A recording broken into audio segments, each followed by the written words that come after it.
13 अप्रैल 2023 की दोपहर लगभग 1:31 के आसपास प्रयागराज की सीजीएम कोर्ट में सुनवाई चल रही थी और कटघरे में खड़े हुए थे दो व्यक्ति। एक बाहुबली अतीक अहमद और उसका भाई अशरफ। इसी बीच में जो लोग इस अदालत के अंदर हैं, अदालत के बाहर हैं, ज्यादातर लोगों की मोबाइल पर एक नोटिफिकेशन आता है, बेल बजती है। अब जब लोगों ने अपने ही मोबाइल को चेक करना शुरू करते हैं, उन्हें देखकर यकीन नहीं हो रहा था। इसके बाद कुछ लोगों ने वेबसाइट को खंगालना शुरू किया। कुछ लोगों ने एक दूसरे से कन्फर्म करना शुरू कर देते हैं। तभी एक व्यक्ति उस अदालत की कार्रवाई से बाहर निकलता है। बाहर निकलने के बाद एक फोन मिलाता है और फोन मिलाने के बाद पूछता है, ये जो खबर चल रही है सोशल मीडिया पर, इसमें कितनी प्रतिशत सच्चाई है? उधर से आवाज आती है, जो न्यूज चल रही है उसमें 100% सच्चाई है। वो व्यक्ति अदालत के बाहर से अंदर आता है। अंदर आने के बाद अतीक अहमद के कान में फूंक मारता है, यानी कि वो बताता है कि एक न्यूज है जो सोशल मीडिया पर चल रही है। और जैसे ही अतीक अहमद के कानों में ये आवाज पहुंचती है तो अतीक अहमद भरी अदालत के अंदर दहाड़े मारकर रोने लगता है, फूट फूट कर रोने लगता है। वो कहता है कि मेरे बेटे को मार दिया है।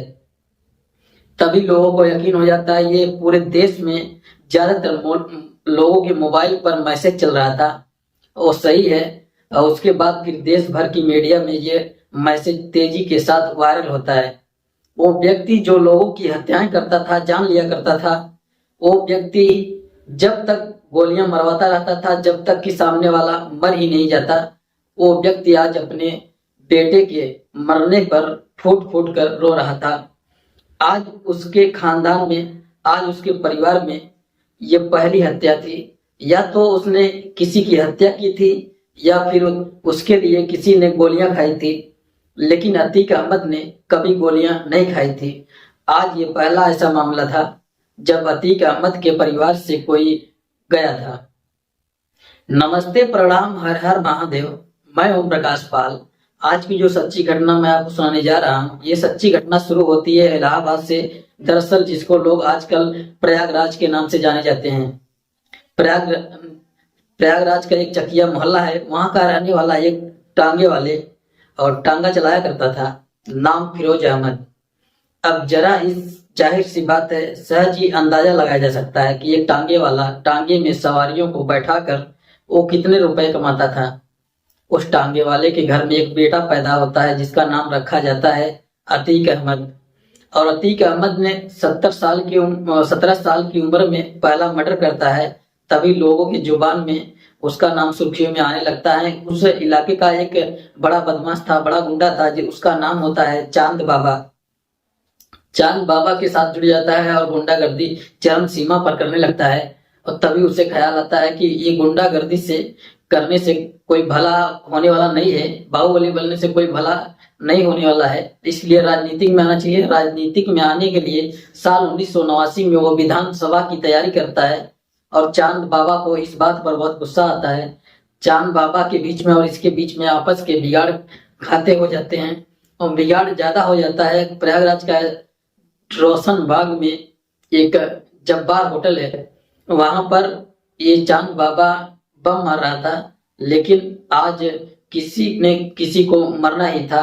चांद बाबा का चैप्टर हमेशा के लिए बंद हो जाता है और अतीक अहमद का चैप्टर शुरुआत हो जाती है।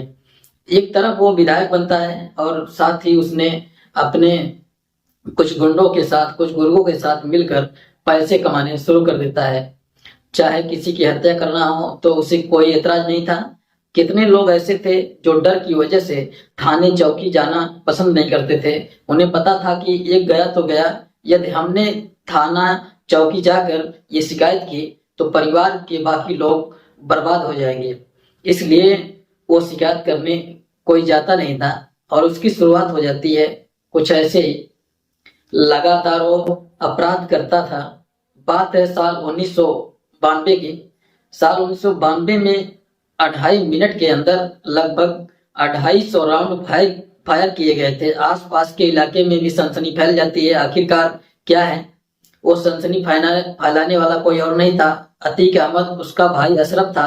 अशरफ ने जो आसपास के लोग थे लगातार वो फायरिंग कर रहे थे और इससे लोग हंस रहे थे, मुस्कुरा रहे थे। ऐसा लग रहा है ये कितना बड़ा काम कर रहे हैं। इनका वर्चस्व बढ़ता रहा और आसपास के इलाके में लोगों में दहशत फैलती रहती। किसी की हिम्मत नहीं थी उनके सामने जाकर कोई कुछ बोल पाए। बात साल 1995 की बात है। इनका काफिला, अतीक अहमद का काफिला, उसके भाई, ये सब लोग जा रहे थे उसके गुर्गे। जब जा रहे हैं तो एक व्यक्ति ने कुछ हिम्मत जुटाकर, कहीं उससे हो सकता है कि ज्यादा उसे जल्दी हो, कहीं बाहर जाना हो, अशोक साहू नाम का वो व्यक्ति होता है। अशोक साहू ने इनके काफिले को वो ओवरटेक करता हुआ आगे निकल जाता है और ये बात इसके परिवार, खासकर इसके भाई अतीक अहमद को बुरी लगती है। अतीक अहमद इस बात को बुरा मानता है और उसका भाई अशरफ उसको पकड़ लेता है। अब पकड़ने के बाद उससे पूछता है कि तेरी हिम्मत कैसे हुई हमारी गाड़ियों को ओवरटेक करने की? वो कहता है कि साहब मैं जल्दी में था। तभी उसको मारते हैं, पीटते हैं और मारपीट होने के बाद भी वो गिड़गिड़ाता है, राम की भीख मांगता है, कहता है कि गलती हो गई, अब मुझे जाने दो, मैं जल्दी में हूँ। तभी उसको गोलियों से भून देते हैं। अब अशोक साहू की जब हत्या की जाती है, ये मामला उन दिनों 1995 में बड़ा सुर्खियों में रहा, बहुत तेजी के साथ वायरल होता है। लेकिन इनकी हत्या करने का, इनकी जमीरों पर कब्जा करने का, इनका किसी का अपहरण करने का जो सिलसिला था वो थमता नहीं था, लगातार चल रहा था। साल 2000 की बात है। एक पार्षद होते हैं, नस्ल नाम होता है उनका, उनको भी कुछ इसी तरह से गोलियों से भून दिया जाता है। जब गोलियों से भूना जाता था तो उसके बाद ये खबर अखबार में आती थी, लेकिन किसी की कुछ कहने की हिम्मत नहीं होती थी। और जैसे जैसे लोगों का हत्याओं का सिलसिला बढ़ रहा था वैसे आसपास के इलाकों में वर्चस्व कायम हो रहा था। साल 2003 आता है। एक बीजेपी के नेता होते हैं, नाम अशरफ होता है। अशरफ ने कुछ आवाज उठानी शुरू करी, इनके विरोध में जाने की कोशिश की और इनके खिलाफ जब आवाज उठा रहे थे तो पता चलता है कि अशरफ का चैप्टर भी हमेशा हमेशा के लिए गोलियों से बंद कर दिया जाता है और खत्म कर दिया जाता है। जब अशरफ मारा जाता है इन्हें लगता है कि ये अपनों को भी नहीं छोड़ते हैं। हालांकि जब गोलियां चलाई जाती थी तो गोलियां या तो सामने वाले को लगती थी या दूसरे साइड अमित अहमद की साइड में लगती थी। तो इनके पाले हुए बहुत सारे ऐसे गुर्गे थे जो कम पैसों में खाने पीने सिर्फ और पैसे की, कुछ पैसे की वजह से गोलियां खाते थे और इसके परिवार को कभी आँच नहीं आने देते थे। ऐसे वक्त आगे बढ़ता है और वक्त आगे बढ़ने के बाद लगातार 5 बार विधायक रहने के बाद अतीक अहमद का मन किया कि उसे फूलपुर से सांसद बनना है, इसलिए वो सांसद बन जाता है। और अतीक अहमद का मन करता है जो उसका भाई है अशरफ, उसको विधायक बनाते हैं। और पश्चिम एक सीट होती है इलाहाबाद की, लेकिन वहां से इन्हीं का एक साथी होता है जो इनसे रुष्ट हो जाता है, नाराज हो जाता है। नाम था राजू पाल। वो पश्चिम की सीट से लगातार विधानसभा से इलेक्शन लड़ता है और जीत जाता है। ये बात अतीक अहमद को खराब लगती है। बात है 25 जनवरी 2005 की, जब वो बसपा का विधायक होता है राजू पाल जिसका नाम होता है, अपने साथियों के साथ जब एक हॉस्पिटल से अपने घर वापिस आ रहा था, उस दिन एक उसकी क्वालिस गाड़ी का पीछा करते करते गाड़ी जब आती है एक जगह, गाड़ी को रोका जाता है और लगातार एक के बाद एक गोलियां चलाई जा रही थी। यहाँ पर संदीप यादव होता है और देवीलाल, 2 लोगों की मौत हो जाती है। तभी जो उसके साथी होते हैं राजू पाल के, उन्हें लगता है कि शायद उनके साथी में अभी जान बाकी है और गोलियां 10-12 से ज्यादा लग चुकी थी। वो एक टेम्पो में उसको बैठाते हैं, उसकी लाश को, या जिंदा था, उन्हें लगता था कि जिंदा इन्हें हॉस्पिटल लेकर जाएंगे, ये ठीक हो जाएगा। टेम्पो को लेकर जाते हैं। तभी अतीक अहमद के जितने लोग थे, जितना यहाँ पर गोलियां चला रहे थे, उनको लगता है कि ये अभी बच चुका है, राजू पाल बच गया है, इसलिए इसको पकड़ो। उसको पकड़ने के लिए 5 किलोमीटर दूर फिल्मी सीन होता रहता है। टेम्पो आगे है और जिसमें राजू पाल लेटा हुआ है, खून से लथपथ है और पीछे अतीक अहमद के लोग पीछा कर रहे हैं। लगभग 5 किलोमीटर दूर दौड़ाते हैं, दौड़ाने के बाद उसको पकड़ते हैं, फिर से गोलियां मारते हैं। टोटल मिलाकर 19 गोलियां मारकर बसपा विधायक राजू पाल की हत्या कर देते हैं। ये तब और भी ज्यादा मामला सुर्खियों में आ जाता है। किसी विधायक की हत्या करना अपने आप में बड़ी बात होती है, लेकिन इनका जो एक टांगे वाले का बेटा बहुत गरीब परिवार का होता है, विधायक बनने के बाद लगातार अपनी पैसे का जो वर्चस्व था लगातार बढ़ते रहता है, और वर्चस्व भी बढ़ता है, ऐसा है पैसा भी बढ़ता है, शान शौकत बढ़ती है, सब चीज बढ़ती है, शादी होती है, और फिर बच्चे भी पैदा शुरू होने लगते हैं। एक दो नहीं बल्कि 5 बच्चा पैदा होते हैं। अतीक अहमद का जो सिलसिला था, बात करूंगा साल 2015 की। 25 अक्टूबर का दिन था। एक आबिद प्रधान होते हैं, आबिद प्रधान का ड्राइवर होता है सुरजीत और अलकमा, इनका एक साथी होता है अलकमा। इनको भी गोलियों से वैसे ही भून दिया जाता है जैसे कि बसपा के विधायक को भूना गया था, जैसे कि पार्षद नस्ल को भूना गया था, जैसे कि 17 की उम्र में पहला मर्डर किया था। अगस्त 2015 की यह बात है। लखनऊ का पीजीआई के पास एक सुशील गुरु नाम का एक बिजनेसमैन होता है। वो अपने प्लॉट का निर्माण करवा रहा था, लेकिन 30-40 लोगों के साथ अतीक अहमद पहुंच जाता है। उसके हर किसी के हाथ में हथियार होता है, और उससे जाकर कहता है कि उसकी होटल में बातचीत कर रही थी कि सुशील जी, ये जो प्लॉट है जिसका आप निर्माण करा रहे हैं, ये अब तक आपका था, अब से आगे हमारा हो गया है, इसलिए अब इधर ताका झाकी करने की कोशिश मत करना। यदि ताका झाकी करने की कोशिश की तो अंजाम अच्छा नहीं होगा। प्रदेश के मुख्यमंत्री हैं अखिलेश यादव, चाहें तो उनके पास जाओ, या तो कुछ होने वाला है नहीं, या फिर पीछे हट जाओ तो ज्यादा बेहतर है।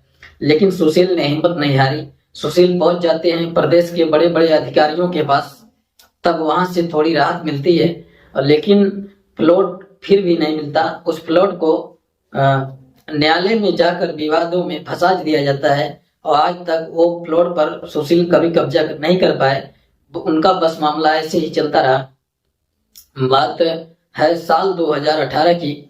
29 दिसंबर की बात है। रियल एस्टेट कारोबारी होता है मोहित जायसवाल, और मोहित जायसवाल लखनऊ का एक बड़ा कारोबारी होता है।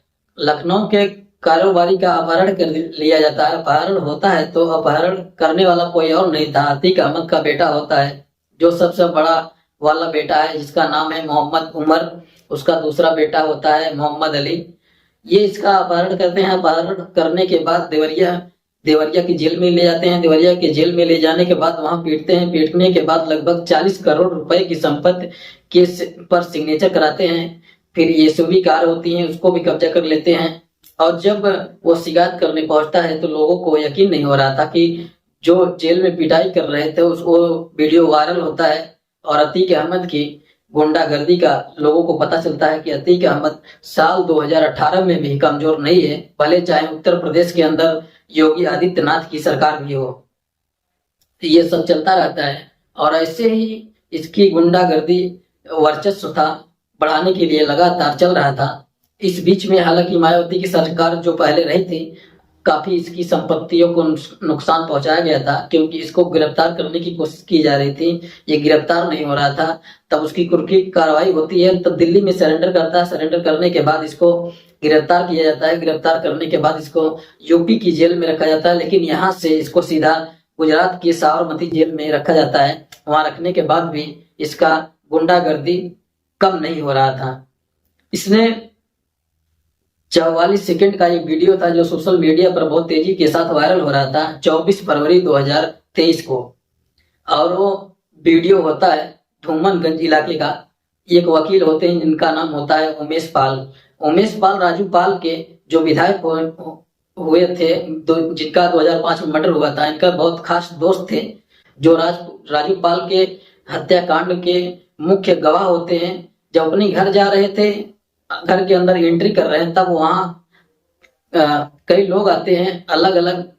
असद अहमद होता है। असद अहमद कोई और नहीं था, अतीक अहमद का बेटा होता है। और गुलाम होते हैं, गुड्डू मुस्लिम होते हैं, सावर होता है, शाहरुख उर्फ पिंटू चारों तरफ से घेराबंदी कर लेते हैं। यहाँ पर गोलियां चलाना शुरू कर देते हैं। कोई बम फेंक कर मार रहा है, कोई गोली चला रहा है, कोई दुकान से खरीदारी करने का नाटक कर रहा है, कोई गोली चला रहा है, कोई बाहर खड़ा हुआ पॉलिथीन लेकर खड़ा हुआ है, गोली चला रहा है। और यहाँ पर एक एडवोकेट उमेश पाल की हत्या की जाती है। इसकी जो साथी होते हैं, गनर होते हैं, पुलिसकर्मी होते हैं जो सुरक्षा में लगे होते हैं, संदीप निषाद और राजवेंद्र सिंह, इनको भी मौत के घाट उतार दिया जाता है। यहाँ मौत के घाट उतारने के बाद अभी तक मैं इस कहानी आपको इसलिए सुनाई है कि हत्याएं बहुत सारे सुनाई है। 101 मुकदमे इस पे दर्ज हो जाते हैं और कितने ही लोग ऐसे हैं जो सामने ही नहीं आते। उनके अपहरण होने के बाद भी बहुत सारे उनके साथ अपराध होने के बाद, जमीनों पर कब्जा होने के बाद भी बात थी। यहाँ 2 पुलिस वालों की हत्याएं होती हैं। 24 फरवरी 2023 को एक पुलिस वाला होता है संदीप निषाद, दूसरा पुलिस वाला होता है राघवेंद्र सिंह। क्योंकि हत्याएं पहले भी होती रहती थी, विधायक की भी हत्या हुई थी, उस मामले में कुछ हुआ नहीं था। लेकिन जब बात पुलिस पर आती है तब पुलिस की नींद टूटती है और ऐसे बदमाशों के, ऐसा गुंडों की, ऐसे बाहुबलियों की कमर टूटने शुरू हो जाती है। और 13 अप्रैल 2023 को जब सीजीएम कोर्ट प्रयागराज में कार्रवाई चल रही थी अदालत में, उसी बीच झांसी से एक खबर चल रही थी कि अतीक अहमद का जो बेटा होता है 3रे नंबर का, क्योंकि इसके 2 बेटे होते हैं बड़े बड़े, मोहम्मद उमर जेल में है लखनऊ की, और मोहम्मद अली जो जेल में है। असद जो कि उमेश पाल हत्याकांड का प्रमुख होता है, जिसका फोटो जो चेहरा होता है वो सोशल मीडिया पर बहुत ज्यादा तैर रहा था, तब जाकर पुलिस की आंखें खुलती है। पुलिस वालों की हत्या होती है, साथ ही उमेश पाल की हत्या होती है। उसको लगातार ढूंढने की कोशिश कर रहे थे। बताया जाता है कि 44 या 45 दिन में आखिरकार पुलिस इनके एसटीएफ उत्तर प्रदेश तलाश कर लेती है। तलाश करने के बाद उनको रोकने की कोशिश कर रही थी, कह रही थी कि तुम अपने आप को सरेंडर कर दो, अपने आप को पुलिस के हवाले कर दो। लेकिन वो उस पर गोली चला देता है। जब गोली चला देता है पुलिस के ऊपर, पुलिस जवाबी कार्रवाई में उसको मार डालती है। वो अकेले नहीं मरता बल्कि गुलाम भी मारा जाता है जो साफ शूटर होता है। यानी कि 24 फरवरी को जब उमेश पाल की हत्या होती है उसमें वो भी था, गोलियां चला रहा था। इसलिए इसके 2 बेटे और थे जो चौथे नंबर 5वें नंबर, चौथे नंबर का है अजहम नाम होता है, और 5वें नंबर का बेटा अवान जो कि जेल में है। 3 मार्च 2023 को उनको भी गिरफ्तार कर लिया जाता है। बताया जाता है कि उमेश पाल की हत्याकांड में उनका भी नाम शामिल होता है, जिसकी पत्नी होती है शाइस्ता परवीन, और इनको भी 50,000 का इनाम घोषित है। अभी वो फरार चल रही थी, और साथ ही इसकी बहन है आयशा नूरे, वो भी फरार चल रही है।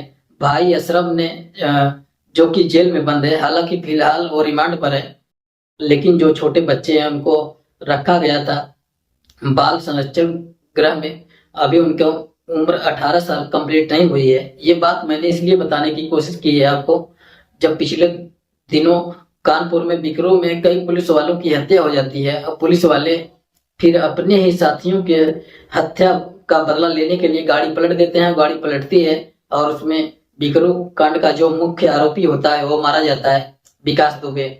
ऐसे ही ये मामला चलता है इसमें भी, लेकिन पुलिस को उतने ही मामलों में गंभीरता से लेना चाहिए जिस तरह से और अन्य लोगों के साथ अपराध होता है। कहीं भी छोटी सी जगह, छोटी शहर में क्यों न रहते हो, और आसपास में कोई ना कोई गुंडा होता ही है और किसी की बहन बेटियों को परेशान करता है, कहीं कुछ न कुछ उन्हें दिक्कत परेशानी खड़ी कर देता है। किसी का जमीन कब्जा कर लेता है, किसी के बच्चों को अपहरण कर लेता है, किसी के बच्चों को अपहरण करके फिरौती मांग लेता है। हालांकि इस सरकार में ये दावा किया जा रहा है कि अब गुंडागर्दी कम कर दिया जाएगा, और उतना गुंडागर्दी कम नहीं हुई है जितना होना चाहिए। और ये कहानी बताने का, इस कहानी को बताने का उद्देश्य है किसी को परेशान करना नहीं, किसी का दिल दुखाना नहीं, बल्कि आपको जागरूक करना है, आपको सचेत करना है। जहां भी रहें सुरक्षित रहें, स्वस्थ रहें। जय हिंद, जय भारत।